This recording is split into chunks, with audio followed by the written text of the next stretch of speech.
Into the pre-start, Artemis coming in from the committee boat end, Azura coming around the bow, heading down into the start box with Azura coming in from the pin end and able to nullify the entry.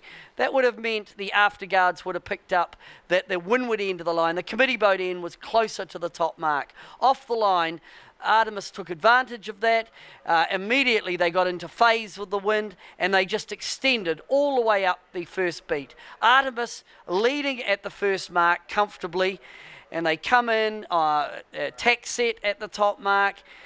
Around the mark come Artemis, but then it all goes bad. The spinnaker, in fact, did not go up.